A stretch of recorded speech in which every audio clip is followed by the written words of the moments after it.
He's been called the most dangerous philosopher in the West. And in his new book, Refugees, Terror and Other Troubles with the Neighbours, Slavoj Zizek calls for a defence of the European Enlightenment project and rails against the romanticisation of refugees. So I began by asking why he thinks refugees pose such a threat to so-called European values. First, I was very specific what I mean by European Enlightenment project. And let me draw my attention to what I also say in this book. Your new book, the greatest threat to Europe today are not the refugees. The greatest threat are precisely the fake right-wing populist defenders of Europe. For me, a true threat to Europe is people like Nigel Farage, Marine Le Pen, Pegida in Germany come to power. You say refugees come from a culture that is incompatible with Western European notions of human rights. I wonder if I said this precisely. You said it precisely on page 107 of your book. What do I say? You say refugees come from a culture that is incompatible with Western European notions of human rights. Yeah, but a couple of pages later or before, I don't know where, I also say that I'm well aware that European notion of human rights is not above in the air universal one. So why make such a big play out of refugees threatening it then? I explicitly, brutally, that's the whole first third of the book, emphasize that refugees are, to a large extent, mainly responsibility of European geopolitical gains played there in Libya, in the Middle East, of new economic forms of neocolonialism, and so on and so on. So we, but not only we, also United States and other countries, we cannot play the game of, a catastrophe happened there, now we have a purely humanitarian problem. That I make it clear. So that is fairly uncontroversial position. And then you move on to the controversial position, which is?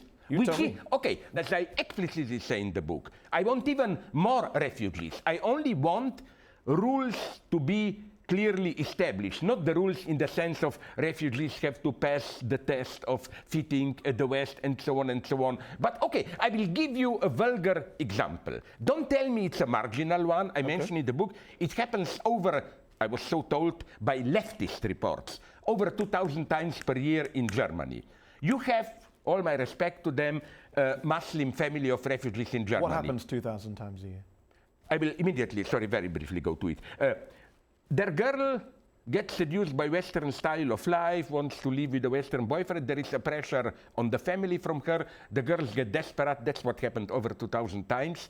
She seeks refugee with the police. And then the problem is real. What would you have done in this case? If the police protects her, in a way they are totally justified. Her family will say, oh, you're not allowing our way of life. No one is disputing that there are problems within either refugee communities, minority communities. The problem is generalizing on that basis. The problem is saying that we should change our attitudes or our opinions about refugees as a whole. No. Simply on the basis of some minority practices. No, but you underestimate this. My point is this. Maybe you overestimate it. No, I'm not saying this is the big problem and so on. I mean, big in the sense of majority. But you do suggest that there are liberal European values that, for example, Muslim refugees from Muslim majority countries don't sign up to. Is that fair? But why is this something problematic?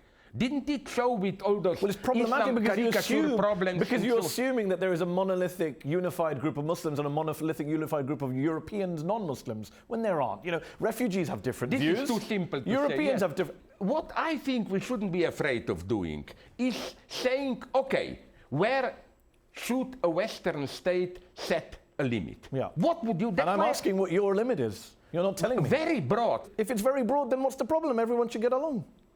I'm confused. Where are the limits that Western European countries or European countries should set that refugees violate in some way in your head? You're not telling me. I gave you now one example. One example. Which is the way we understand individual human rights with all our falsities and so on. But look at Europe, Slavoj. You know better than me how diverse Europeans are. I mean, the British view of gay marriage is very different to the Polish view of gay marriage. The Hungarian view of Jews... That's why Polish people should also be censored. I don't have any problem with The Hungarian view of Jews is very different to the Swedish view of Jews. I absolutely agree. The French view of secularism is very different to the Irish view of secularism. So why are you assuming that there is one European view which these foreign refugees aren't signing up to?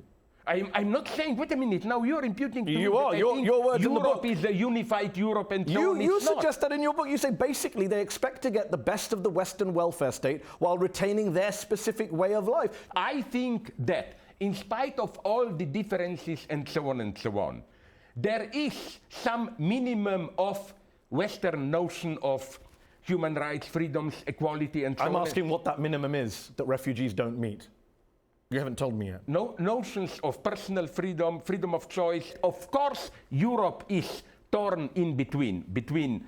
And I'm precisely, my true enemies, as it's clear there, are precisely those that you just enumerated. You say that the far right, you say that they're your true enemies, and then you say stuff like, page 6 of this book, we are definitely in the midst of the clash of civilizations, Christian West versus radicalized Islam. How is that not the rhetoric of the far right? My answer to clash of civilization is there is a clash within each civilization. There is obvious clash in Europe between... So then why talk of a discredited clash of civilizations? Because it appears in the media as such, but I undermine because you're trying to be provocative. No. Isn't that the case? No. Clash of civilizations, I think, is universally seen as a pretty but provocative again, my statement. God, I said there, the true clash is within each civilization. All I'm saying is, do you accept that Marine Le Pen could also say the words, we are definitely in the midst of the clash of civilizations, Christian West versus radicalized Islam? You can imagine her saying that. Yeah, but she would never add, which is for me part of the same logic, that there's a clash the solution of this to this problem is to emphasize the clash within each civilization. And I'm well aware of this. I was, my God, in Ramallah. I know the big clash now on the West Bank. My friends, some Palestinian punkers who attack honor killings there. My dream is to bring together the struggles. You say bring together the struggles. In your book, page 103, you suggest that immigrants, especially refugees, prey on European women because, quote, that what they are doing is foreign to our predominant culture. They are doing it precisely to wound our sensitivities to our predominant culture. They are doing it precisely to wound our sensitivities.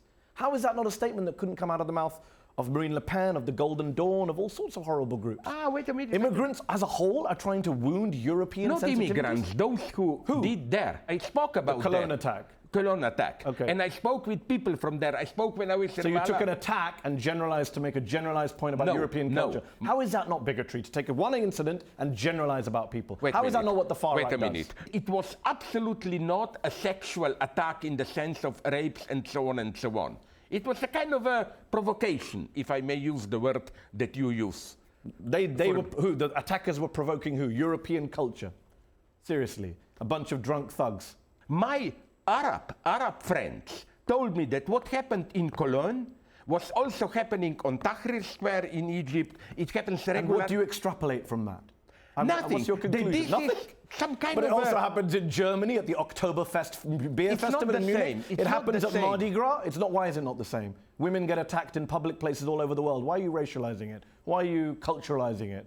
No, I think you are here absolutely simplifying things. You are. Sorry, Slavoj. You just said to me it happens in Tahrir Square and it happens in Cologne. What happens? What is the lesson from Cologne and Tahrir Square that you are making, that you think is worth making? The lesson that is worth making is that we should talk openly about all these problems and not try to whitewash them and so on and so on. Okay. One final question. Isn't it quite navel-gazing, some might say parochial, given the vast majority of the world's refugees are not in Europe? They're in the Middle East, they're in Africa, they're in the poorest corners of the world. Shouldn't that be the focus of our concerns, rather than spurious concerns about European culture being undermined? And now I will really attack back. Okay. Yes, I agree. And what about countries like Saudi Arabia, Qatar, and so on? They accept practically zero points refugees. I made to the Qatari foreign minister on this show. Outrageous. A little bit too easy to say, because nobody speaks. But Turkey, Jordan, Lebanon, hosting millions of refugees. And here we have European politicians and European intellectuals getting very excited about 10,000 refugees, when the poorest countries in the world are hosting millions of refugees in Pakistan, in Jordan. My problem, the first of my problems is this one. Why did this even become a crisis of Europe? Why Europe? Yes, why? There are so many other countries. Why don't refugees go just down to Saudi Arabia and Qatar and Emirates? Why Europe? But why pick on 3 Gulf states only when there's plenty of Middle East states? Because they're much richer than agree. Europe. They should take more refugees. I'm asking you about Europe's refugee crisis. You wrote a book about Europe, and I'm saying, why shouldn't Europe share the burden, the richest continent in the world? Why should it not share the burden of refugees? Where is the problem here? You just said a few minutes ago, why do they all come to Europe?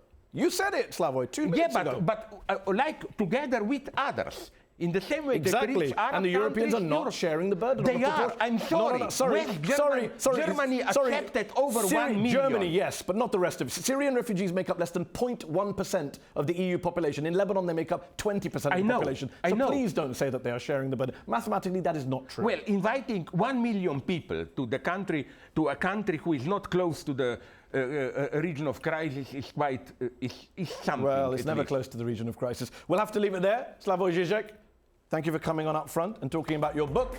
That's our show. UpFront will be back next week.